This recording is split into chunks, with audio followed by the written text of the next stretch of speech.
الحمد لله كفى والسلام على عباده الذين اصطفى أما بعد وقد قال الله تبارك وتعالى أعوذ بالله من الشيطان الرجيم بسم الله الرحمن الرحيم يا أيها الذين آمنوا توبوا إلى الله توبة نصوحا صدق الله العظيم سبحان ربك رب العزة عما يصفون وسلام على المرسلين والحمد لله رب العالمين. بزرگوں اور دوستوں، رمضان مبارک کے رخصت ہونے کے بعد دو طریقے لوگ ہیں جن کے دلوں میں دو کیفیات پیدا ہو گئی. کچھ لوگ وہ ہیں جو رمضان کے جانے پر افسوس کر رہے ہیں، رنج کر رہے ہیں، غم کر رہے ہیں،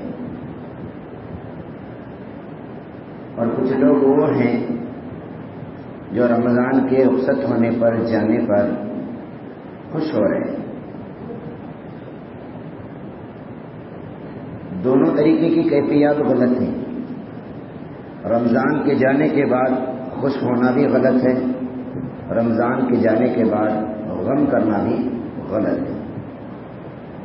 یہ دونوں کیفیات جو انسان کے اندر پیدا ہو رہی ہیں، دونوں کیفیات غلط ہیں.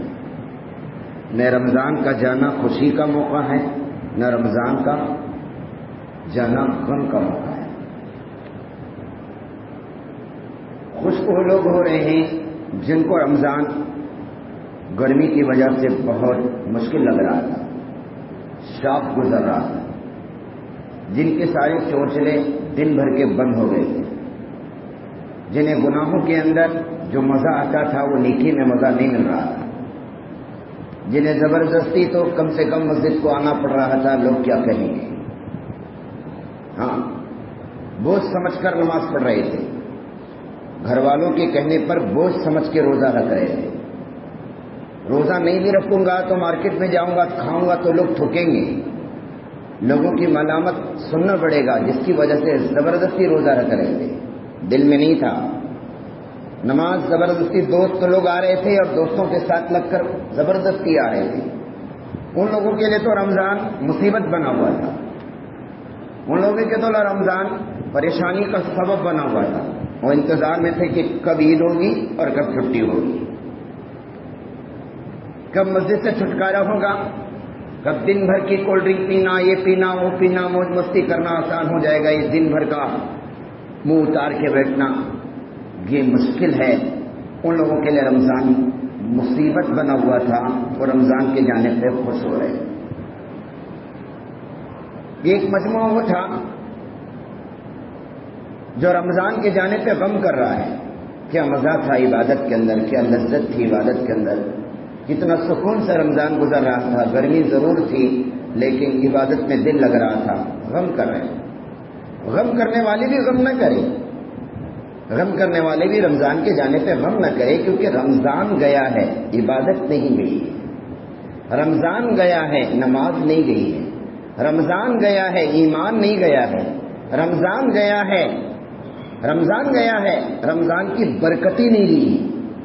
رمضان اپنے ساری برکتوں کو لے کر نہیں گیا، رمضان اپنی ساری برکتوں کو لے کر نہیں گیا، رمضان برکتوں کو چھوڑ کر گیا ہے.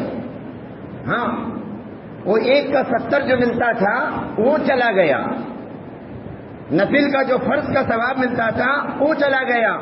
لیکن رمضان پوری برکتوں کو جس طریقے سے گھر کی مستورات ساری چیزوں کو جمع کرتی ہیں اور پورا سمیٹتی ہیں، اس طریقے سے سمیٹ کے نہیں گیا، ڈھیر ساری برکتوں کو چھوڑ کر گیا ہے. میں جا رہا ہوں، آئندہ سال اور آؤں گا، لیکن میں اس وقت جاتے جاتے تم کو کچھ کام دے کے جا رہا ہوں، وہ کام کرتے رہو، آئندہ سال پھر اور برکتوں کو لے کر آؤں گا.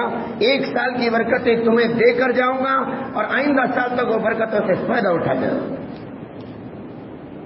1 مہینے کا پیمنٹ ملتا ہے تو پورا مہینہ اس سے فائدہ اٹھاتے نا. یعنی سیلری ایک مہینے کو ملتی ہے 1 تاریخ کو تو پورا مہینہ فائدہ اٹھاتے ہیں. تو رمضان پورے 12 مہینے کی برکتیں دے کر گیا ہے. اب یہ مہینوں کی یہ برکتیں 12 مہینے تک چلیں گی. شوال کی اگلے شوال کی 30 تاریخ تک چلیں گی. یعنی پیمنٹ دے کر گیا ہے, لو میری برکتوں کو لوٹ لو. اور پھر اگلا رمضان آئے گا تو پھر نئی برکتوں کے ساتھ آئے گا, وہ نئی جذبہ ایمانی کو پیدا کر کے جائے گا.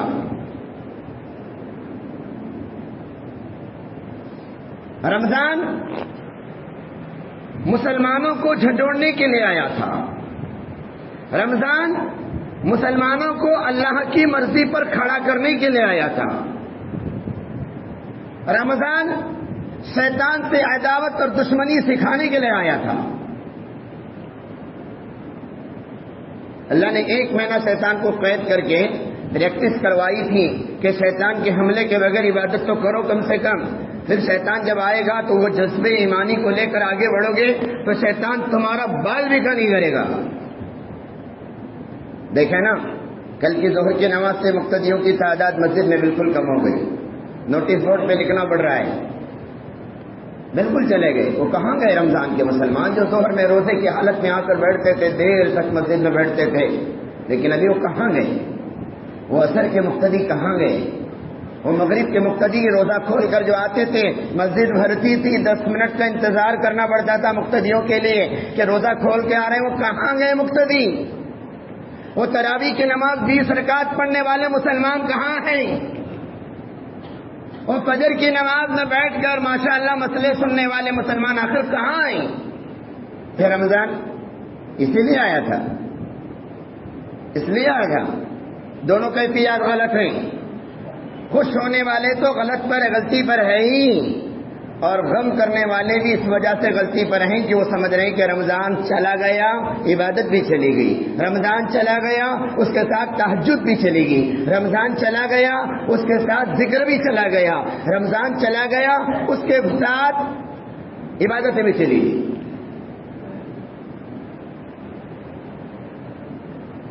رمضان بہت کچھ لایا تھا, رمضان بہت کچھ چھوڑ کر گیا ہے. رمضان ایک دور کا خاتمہ نہیں ہے, رمضان ایک دور کا آغاز ہے. رمضان انتہا نہیں ہے, رمضان ابتدا ہے. ہاں سمجھ رہے ہو جملہ میرا؟ انتہا کا معنی ختم کرنے والا نہیں ہے بلکہ نئی زندگی کو شروع کرنے والا ہے. ایک دور کو ختم کرنے والا نہیں ہے, ایک نئے دور کو شروع کرنے والا ہے. مسلمان کی تاریخ 1 شوال سے 30 رمضان تک کی ہے. 1 رمضان سے چاند دیکھ کر مسلمان مسجد کو آئے اور مسجد کو آباد کیے, دوسرا چاند دیکھ کر مسجد کو ویران کیے. پہلا چاند دیکھا مسجد کو آباد کیا اور دوسرا چاند دیکھا مسجد کو ویران کیا. یہ ہے رمضان کا میسج آف رمضان. رمضان کا چاند دیکھ کر مسجد کو آباد کرنے والے مسلمان اور عید کا چاند دیکھ کر مسجد کو ویران کرنے والے مسلمان, وہ اللہ کے پاس کیا جواب دیں گے؟ ایک چاند آباد کرنے کے لیے تھا اور دوسرا چاند ویران کرنے کے لیے. امام صاحب, مؤذن صاحب, 2-4 مقتدی, گنے چنے مسلمان جن کو پتا ہے جن کو شیطان کچھ نہیں کرے گا, نماز کو آنے کی ان کی عادت بن چکی ہے, ان کو نہیں روکتا شیطان, ان کو نہیں روکتا. روز نماز کو آنے والوں کو شیطان نہیں روکتا, اس لیے نہیں روکتا کہ اسے پتا ہے کہ میں روکوں گا بھی تو یہ نہیں رکے گا. البتہ ان کی نمازوں کو خراب کرنے کی کوشش ضرور کرے گا. میری عادت ہے 5 وقت کی نماز پڑھنے کی, سمجھ لو, تو شیطان مجھے نماز سے نہیں روکے گا, کبھی نہیں روکے گا. یاد رکھو, شیطان بڑا چالاک ہے, شیطان بڑا چالاک ہے. نماز کو اسے روکے گا جو نماز سے رکنے کی جسے عادت ہے, اور جو آدمی 5 وقت کی نماز کو, مؤذن صاحب کو نماز سے روکے گا تو رکیں گے نا. ارے مؤذن صاحب کو شیطان نماز سے روکے گا تو رکیں گے. مؤذن صاحب کی ڈیوٹی ہے اذان دینا. امام صاحب کو اگر شیطان نماز کو روکے گا تو رکیں گے. امام صاحب کی ڈیوٹی ہے نماز پڑھانا, تو امام کو شیطان نماز سے کیسے روکے گا؟ وہ تو کس کے باپ کو نہیں روکیں گے، وہ تو گاڑی اسپیڈ چلاتے ہوئے آئیں گے کہ جماعت کا ٹائم ہو رہا ہے. کہیں پر اگر کسی کام سے پھنسے ہیں تو گاڑی اسپیڈ چلاتے ہوئے آئیں گے پوری دعائیں پڑھ کر. سفر کی جتنی دعائیں سب دعائیں پڑھ کے دم کر کے ماریں گے گاڑی. بعض لوگ کہتے ہیں مولانا لوگ گاڑی بہت اسپیڈ چلاتے ہیں، ان کو کیا معلوم جماعت کا ٹائم چک رہا ہے وہاں پہ کتنے کے گالا کھانا پڑتا ہے.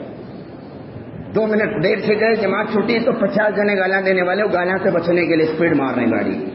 ان کو بھی اپنی موت کا ڈر ہے نا. مولانا لوگ گاڑی اسپیڈ چلا رہے. بیوی کو دواخانے لے کر گئے تھے، بازار میں پھنسے ہوئے تھے، ٹریفک میں پھنسے ہوئے تھے، مشکلات میں پھنسے ہوئے تھے. اچانک دیکھا ظہر کا ٹائم ہو رہا ہے، اگر نہیں جاؤں گا تو پھر مسجد میں گالیاں پڑیں گی. اسپیڈ چلاتے ہوئے آ رہے ہیں اور پوری دعائیں پڑھ کے دم کر لے رہے. جتنی دعائیں ہیں وہ ساری دعائیں پڑھ کے دم کر لے رہے. کیوں؟ ان کو تو نہیں روکے گا شیطان. کیوں نہیں روکے گا؟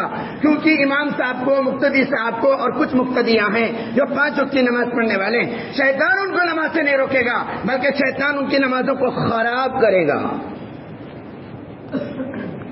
نماز میں خلل ڈالے گا، نماز میں دماغ ادھر ادھر بھٹکائے گا، نماز میں اس کا دماغ ادھر ادھر گشت کرے گا. چلو ٹھیک ہے، اس نے نماز اچھا بھی پڑھ لیا تو پہلے تو نماز سے نہیں روکا تھا. اب ایک آدمی نے عادت بنا لیا اچھی نماز پڑھنے کا، اس نے نماز اچھی بھی پڑھ لیا. اب شیطان اس کو نماز خراب کرنے کی کوشش نہیں کرے گا بلکہ نماز کا ثواب لے کر باہر جانے نہیں دے گا.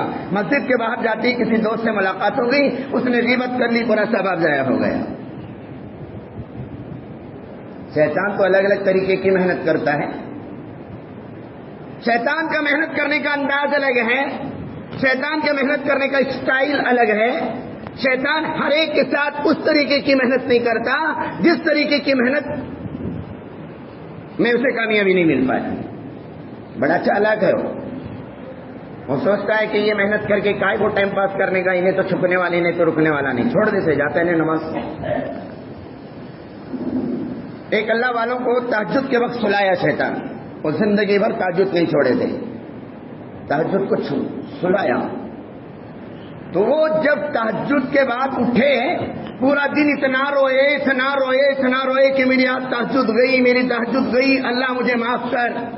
دوسرے دن تہجد کے وقت میں کوئی پیر دبا رہا ہے، آنکھ کھلی تو پوچھا کون ہے؟ کہ میں شیطان ہوں. ارے تو سلاتا ہے، اٹھانے کے لیے آیا ہے. ایک تہجد چھوڑا کو دیکھا، ایک ساتھ تمہیں روئی، اللہ تمہارے نام اعمال میں 1000 تہجد کا ثواب لکھے تھے، ایک پڑھ کو ایک لے بابا، 1000 لے لو. میرے سلانے کی وجہ سے تو 1000 لیا، اگر میں تجھے اٹھنے دیتا تھا تو ایک ہی ثواب ملتا تھا. تیرے رونے کی وجہ سے اللہ 1000 تہجد کا ثواب. کسی عمل کے چھوٹنے پر آدمی کے دل میں قلق ہونا چاہیے، افسوس ہونا چاہیے. میں نے آپ کو چارٹ دیا تھا رمضان کے شروع میں، وہ چارٹ سامنے رکھو اور ذرا اس کا سروے کرو اور دیکھو کہ میں نے رمضان میں کیا کھویا کیا پایا. رمضان میں کیا کھویا کیا پایا اور میرے کتنے اعمال ہیں.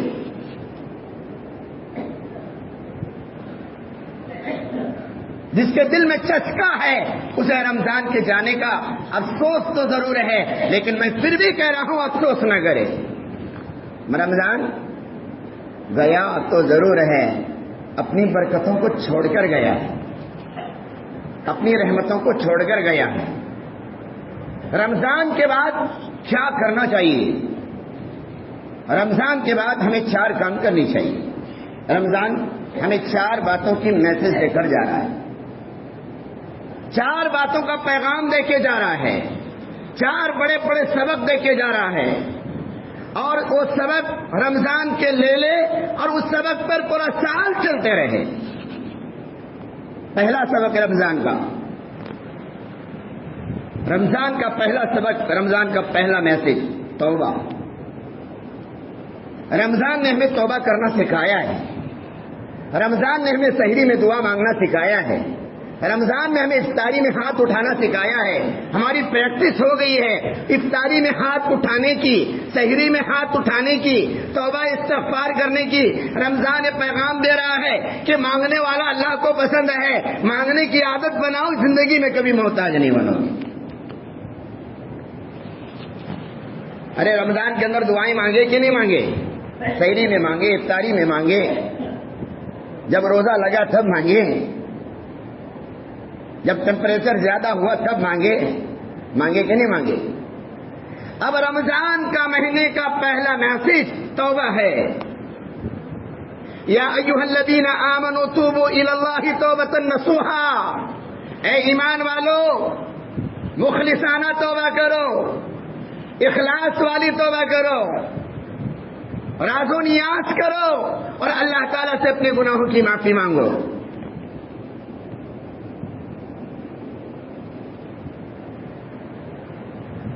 التائب من الذنب کمن لا ذنب لها، سرکار نے فرمایا گناہ سے توبہ کرنے والا اللہ کی نظر میں ایسا ہے اس نے گناہ کیا ہی نہیں. کل بنی آدم خطاؤن خیر الخطائین التوابون المستغفرون، آدم کی ساری اولاد گناہگار ہے، بہترین گناہگار جو توبہ کرنے والا ہے. تو رمضان کا سب سے پہلا میسج بولو توبہ. ہم نے توبہ سمجھا ہے گناہ کرنے کے بعد مانگنے کو.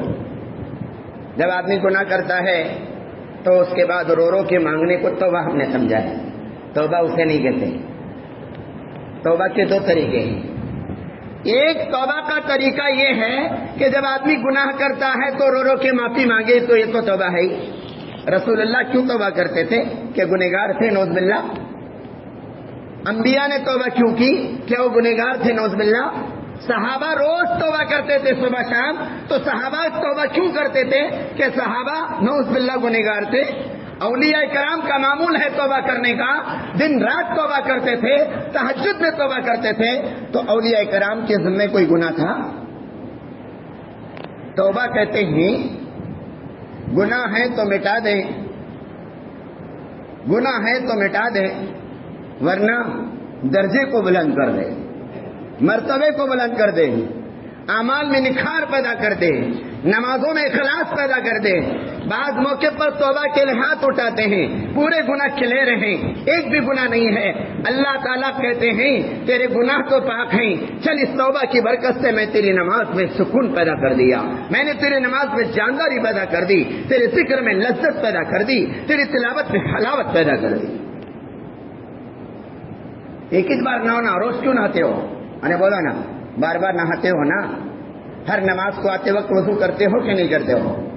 ہر نماز کو وضو کرنا بدن کی ظاہری ناپاکی کو دور کرنا ہے، بدن کی ظاہری گندگی کو دور کرنا ہے، اور نہانا بدن کی ظاہری ناپاکی کو دور کرنا ہے، اور توبہ کرنا بدن کی باطنی گندگی کو دور کرنا ہے. کچھ نہ کچھ چھوٹے موٹے گناہ ہوئے رہتے ہیں کہ نہیں ہوئے رہتے ہیں؟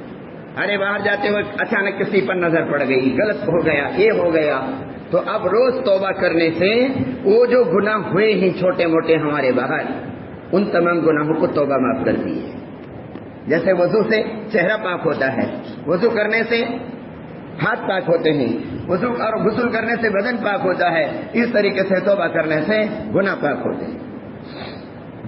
تو رمضان کا پہلا میسج بولو توبہ.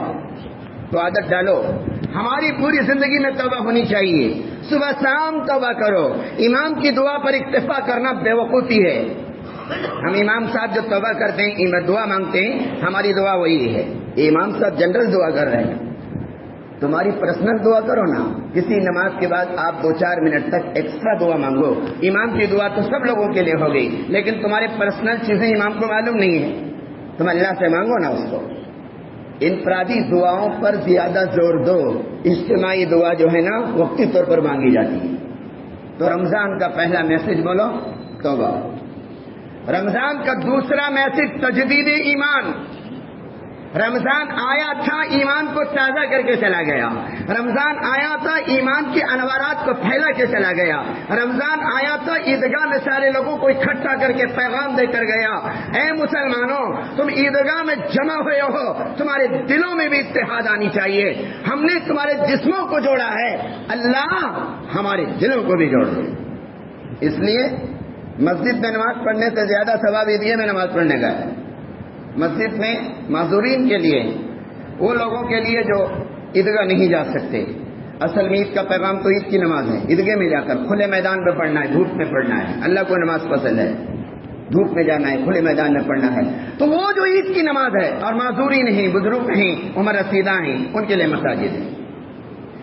یہ جو ہے عیدگاہ کا پیغام سارے مسلمانوں کو اللہ اکٹھا کر کے ایک جگہ پہ بچا رہے ہیں، وہ پیغام تھا دلوں میں اتحاد پیدا کرنے کے لیے، تجدید ایمان کے لیے رمضان آیا۔ ایمان کی تجدید کرو، ایمان کو کیا کرو؟ تازہ کرو۔ رمضان آیا تھا ایمان کو تازہ کرنے کے لیے، چسکا لگ گیا تھا عبادت کا، چسکا لگ گیا تھا تراویح کا، چسکا لگ گیا تھا روزے کا، مزہ آ رہا تھا عبادت کرنے میں۔ دوست احباب ادھر ادھر کھٹوں پہ ٹھہرنے کی بجائے مسجد کے باہر ٹھہر کر نماز پڑھ کے تھوڑی دیر باتیں کر رہے تھے، چار چار دوست یہاں بیٹھے ہیں، پوری کمیٹیاں ادھر ادھر بکھری بھی ہوتی تھی، وہ مسجد میں جمع ہو رہی ہے، ان کے چھوٹے موٹے مشورے کھٹوں پہ ہوتے تھے، وہ مسجد کے سامنے بالا ہو رہے ہیں۔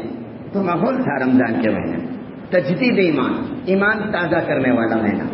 تو رمضان کے ذریعے سے ہمارے ایمان میں تجدید ہو چکی ہے، اس تجدید ایمان کو باقی رکھے، روز اپنا ایمان تازہ کیا کرے۔ سرکار سے صحابہ نے پوچھا کیف نجدد ایماننا، جددوا ایمانکم، سرکار نے فرمایا ایمان کو تازہ کرو، تو صحابہ نے فرمایا کیف نجدد ایماننا، ہم اپنے ایمان کی تجدید کیسے کریں؟ رسول اللہ نے فرمایا اکثروا بالقول لا الہ الا اللہ، اللہ کی بڑائی کو خوب جم کے بولا کرو، اخلاص کے ساتھ بولا کرو۔ جتنا اللہ کی بڑائی کو بولو گے ایمان تازہ ہوگا۔ کیا میرے رب نے آسمان بنایا، تھوڑی دیر بیٹھ کے آسمان پہ غور کر رہے ہیں، کتنا اچھا ہے نا آسمان، ذرا بھی اس کے اندر سوراخ نہیں ہے، چھول نہیں ہے، جھلڈیاں نہیں ہے، بالکل اس کے اندر دراڑ نہیں ہے۔ یہ جو اس کا سوچنا ہے یہ تجدید ایمان ہے۔ اللہ کی قدرت پر غور کرنا تجدید ایمان کی علامت ہے۔ کسی پھول کو دیکھ لیا، اس کے خوشبو اور اس کی رنگت پر غور کر رہا ہے، یہ اللہ کی تجدید کی ایمان کی تجدید کی علامت ہے۔ کسی معصوم بچے کو دیکھا، بڑا پیارا لگ رہا ہے اور اللہ کی قدرت پہ غور کر رہا ہے، بچہ کتنا پیارا ہے، اللہ نے چھوٹی چھوٹی آنکھیں بنائی، چھوٹے چھوٹے کان بنائے، چھوٹی زبان بنائی، یہ اللہ کی کتنی بڑی قدرت ہے، یہ تجدید ایمان ہے۔ کثرت سے ایمان کو، اپنی ایمان کو کثرت سے تجدید کرنا، تجدید کے لیے ذکر کو کثرت سے کرنا، اسی طریقے سے اعمال کثرت سے کرنا، اور اسی طریقے سے تجدید کے لیے کلمے کو کثرت سے پڑھنا، قوت ذکر ہو اور کثرت ذکر ہو، ذکر میں جانداری ہو اور ذکر میں اخلاص ہو۔ یہ رمضان کا دوسرا پیغام تھا۔ پہلا پیغام بولو، 4 باتیں بتا رہا ہوں میں، توبہ، عادت بنا لو توبہ کرنے کی، ہر نماز کے بعد توبہ کرو۔ دوسرا پیغام تجدید ایمان۔ تیسرا پیغام رمضان کا احکام کی پابندی، شریعت کے احکام کی پابندی رمضان سکھا کر گیا ہے۔ روزہ رکھنا مشکل ہے کہ نماز پڑھنا مشکل ہے؟ بولو، ارے بولو نا، روزہ رکھنا مشکل ہے کہ نماز پڑھنا مشکل ہے؟ روزہ 12 گھنٹے کا، 13 گھنٹے کا بھوکا پیاسا مرتا پڑتا روزہ رکھا ہوا ہے۔ جب آدمی رمضان کے مہینے میں روزہ رکھ سکتا ہے تو آ کر 2-4 منٹ کے لیے ظہر اثر مغرب عشاء پڑھ کے نہیں جا سکتا؟ تو رمضان نے احکام شریعت کی پابندی سکھائی ہے، اور رمضان کے مہینے میں آدمی احکام شریعت کا پابند ہو گیا تھا۔ ارے روزے تو چھوڑو، تراویح کی نماز جو سنت تھی اس کا اہتمام کیا۔ شریعت کے احکام کی پابندی کا جذبہ رمضان میں پیدا ہوا ہے۔ تراویح کی نماز، روزے کا اہتمام، 5 نمازیں، نوافل کی پابندی، تہجد کی پابندی۔ تو رمضان نے ہم کو احکام شریعت کی پابندی سکھائی ہے، تو ہم انشاءاللہ پوری زندگی احکام شریعت کی پابندی کریں۔ جب روزہ رکھنا ہمارے لیے آسان ہے تو نماز پڑھنا ہمارے لیے آسان ہے کہ نہیں ہے؟ 5 وقت کی نماز پڑھنا آسان ہے کہ نہیں ہے؟ 5 نمازیں پڑھنا آسان ہے کہ ایک روزہ رکھنا آسان ہے؟ ایک روزے میں جتنی قربانی ہے 5 نمازیں میں اتنی قربانی ہے۔ تو اس کے لیے احکام شریعت کی پابندی رمضان نے سکھایا ہے۔ چوتھی بات، آخری بات، رمضان کے جو 4 پیغامات تھے، ایک آخری پیغام ہے، رمضان ہمیں قرآن سے جوڑ کر گیا ہے۔ رمضان ہمارا رشتہ جو قرآن سے کٹا ہوا تھا وہ قرآن سے جوڑ کر گیا ہے۔ سال بھر ہمارے ہاتھوں میں جو قرآن نہیں آئی تھی، رمضان ہمارے ہاتھوں میں قرآن دے کر گیا ہے۔ جس اللہ کی کتاب سے ہمارا رشتہ منقطع ہو گیا تھا، رمضان آ کر وہ قرآن کا رشتہ ہمارے سے مستحکم کر کے گیا ہے۔ ہماری مستورات کے ہاتھوں میں قرآن، ہمارے بچوں کے ہاتھوں میں قرآن، ہمارے ہاتھوں میں قرآن، اور ہم نے قرآن سن بھی لیا۔ رمضان کے مہینے میں تراویح کے اندر ہم نے پڑھ بھی لیا، سن بھی لیا، اور کسی مسلمان نے کتنے قرآن ختم کیے۔ کسی نے 10 کیا، کسی نے 8 کیا، کسی نے 7 کیا، کسی نے 5 کیا، کسی نے 3 کیا، کسی نے 2 کیا، کسی نے 1 کیا۔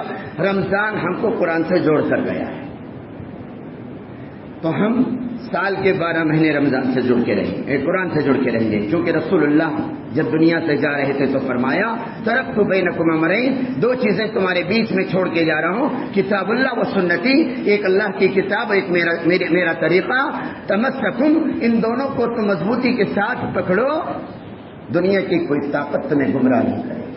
ہمارے سیدھے ہاتھ میں قرآن ہے، ہمارے بائیں ہاتھ پہ رسول اللہ کی سنت ہے، دنیا کی کوئی طاقت ہمارا بال بھی کا نہیں کرے گی۔ رمضان کے 4 پیغامات، پہلا پیغام توبہ، بولو پہلا پیغام کیا ہے؟ توبہ۔ دوسرا پیغام بولو تجدید ایمان۔ تیسرا پیغام احکام شریعت کی پابندی۔ چوتھا پیغام قرآن سے ہمارا رشتہ مضبوط۔ اللہ ہم سب کو پہلے سنت سے زیادہ عمل کی توفیق عطا فرمائے۔ وآخر دعوانا ان الحمد للہ رب العالمین۔